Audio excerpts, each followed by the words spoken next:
Welcome to our YouTube channel easy classes. आज हम first year के बायोलॉजी को स्टार्ट कर रहे हैं। हम आपको पूरा बायोलॉजी पढ़ाएंगे फर्स्ट ईयर का। तो अगर आप फर्स्ट ईयर का बायोलॉजी पढ़ना चाहते हो तो अभी हमारे चैनल को सब्सक्राइब कर लीजिए और बेल के आइकन दबा लीजिए ताकि हमारे वीडियो का नोटिफिकेशन मिले सबसे पहले। तो हमारा जो पहला टॉपिक है, जो पहला चैप्टर है जिसको हम आज पढ़ाने वाले हैं, उसका नाम है जीव जगत। हम इसके अंतर्गत जीव विज्ञान, वनस्पति जगत, जंतु विज्ञान और जीवों के लक्षण कौन कौन से होते हैं, जैव विविधता और नामकरण प्रणाली के बारे में पढ़ेंगे। हमारा पहला टॉपिक है जीव विज्ञान। जीव विज्ञान दो शब्द हैं इसमें, जीव तथा विज्ञान। जो यानी जो जीवों के बारे में जो विज्ञान है उसे ही जीव विज्ञान कहते हैं। ये विज्ञान की वह शाखा जिसके अंतर्गत हम सजीवों का अध्ययन करते हैं उन्हें जीव विज्ञान कहते हैं। जीव विज्ञान के प्रमुख दो प्रकार होते हैं। पहला होता है वनस्पति जगत, बॉटनी, और जंतु जगत जिसको इंग्लिश में जूलॉजी कहते हैं। वनस्पति जगत क्या होता है? जीव विज्ञान की वह शाखा जिसके अंतर्गत पेड़ पौधों का अध्ययन किया जाता है वनस्पति विज्ञान कहलाता है।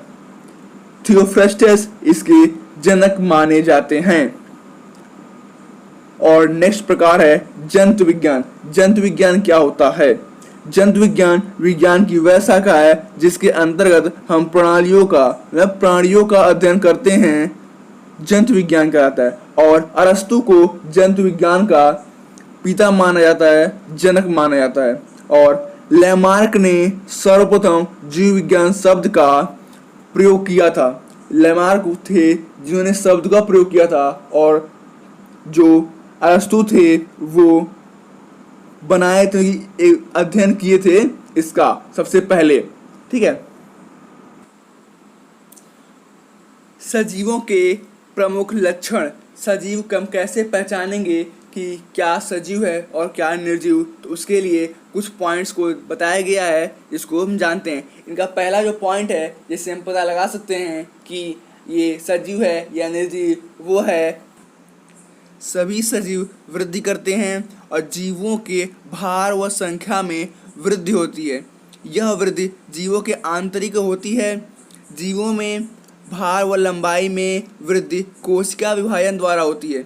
इसका मतलब क्या है कि जीवों में वृद्धि होती है और जीवों में जो वृद्धि होती है वो आंतरिक होती है। जैसे कि आंतरिक का मतलब होता है कि शरीर के अंदरूनी भागों से, यानी एक कोशिका टूट करके दो भाग में हो जाती है, फिर दो कोशिका चार भाग में, चार कोशिका 16 भाग में। ऐसे ही ये विघटित हो करके ये आकार को बड़ा करती हैं, संख्या को बड़ा नहीं करती। मान लीजिए कि एक इंसान है, तो इंसान अगर 5 साल की उम्र में जैसा है वो दिखने में वैसा ही होगा, लेकिन 15 साल की उम्र में उसका आकार बदल जाएगा। 2 हाथ थे 2 हाथ रहेंगे, 2 पैर थे 2 पैर रहेंगे। संरचना चेंज नहीं होगी, केवल आंतरिक चेंज होगा। आंतरिक मतलब कि वो बढ़ता जाएगा, लेकिन उसकी जो संरचना है वो चेंज नहीं होती है। यानी जो 2 हाथ थे वो 2 ही रहेंगे। ऐसा नहीं कि 2 हाथ है तो 2 और हाथ लगेंगे 4 हाथ रहेंगे, ऐसा नहीं होगा। जैसा था वैसा ही रहेगा, लेकिन आकार में वृद्धि हो जाएगी, तो इसी कहते हैं वृद्धि होना। और ये जो गुण होता है वो केवल सजीवों में पाया जाता है। उसमें जो नेक्स्ट पॉइंट है उसको देखते हैं। नेक्स्ट पॉइंट है सजीव प्रजनन करते हैं। सभी जीव अपनी जाति व अपने अस्तित्व को बनाए रखने के लिए अपने समान संतान उत्पन्न करते हैं। तो इसलिए हर जीव, अगर मान लीजिए वो अपने समान संतान उत्पन्न नहीं करेगा तो क्या होगा, उस जीव का अस्तित्व खत्म हो जाएगा, क्योंकि उस जीव को तो मरना ही है।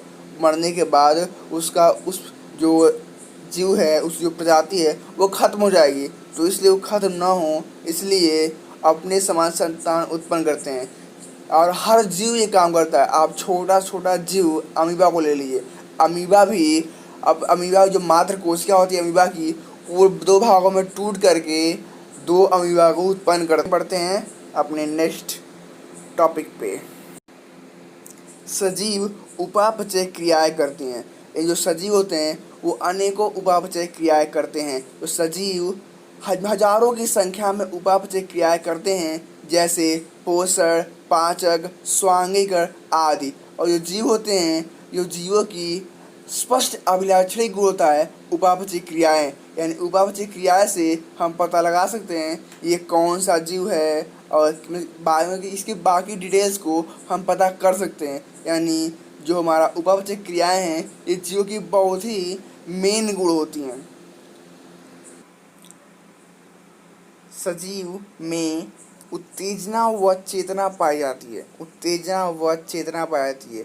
जीवों में अपने आसपास के वातावरण या पर्यावरण के प्रति भौतिक, रासायनिक तथा जैविक उद्दीपनों के प्रति प्रतिक्रिया करते हैं, अर्थात उत्तेजना व चेतना करते हैं। इसका मतलब है कि हम जो जीव होते हैं वो आसपास के वातावरण के अनुसार कार्य करते हैं। उसके अनुसार अगर आसपास गर्मी होती, हमारी इंसानों की बात करें तो जब वातावरण गर्म होता है तो हम पंखा चलाते हैं। तो ये क्या हुआ, ये वातावरण के प्रति हमारा क्या हुआ, जो हमारा प्रतिक्रिया हुआ, यानी क्या हुआ, हमारा उत्तेजना हुआ। ठीक है। और वैसे ही हमारा चेतना होता है कि हमें पता कैसे चला कि वातावरण क्या है, उसे कहते हैं चेतना। और उत्तेजना मतलब कि हमें उसके अनुसार जो कार्य कर रहे हैं उसे हम कहते हैं उत्तेजना। ठीक है। हमारा नेक्स्ट पॉइंट है, जीव में अनेक जैविक क्रियाएं होती हैं। जैविक क्रियाएं क्या होती हैं? ये श्वसन, उत्सर्जन, प्रकाश संश्लेषण, ये होती हैं जैविक क्रियाएं। तो ये पाया जाता है केवल सजीवों में।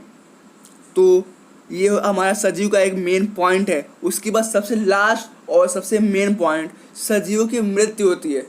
सजीवों की मृत्यु का मतलब आप समझते ही होंगे, यानी सजीवों को खत्म होना है, उनकी मृत्यु होनी है।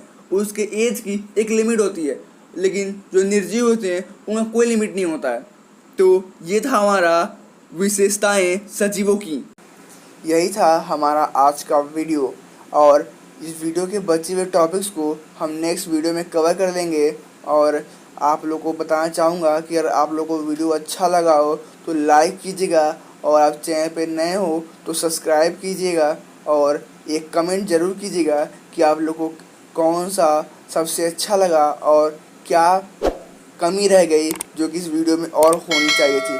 तो आप लोग सजेशन भी दे सकते हो कमेंट बॉक्स में। तो थैंक्स फॉर वॉचिंग।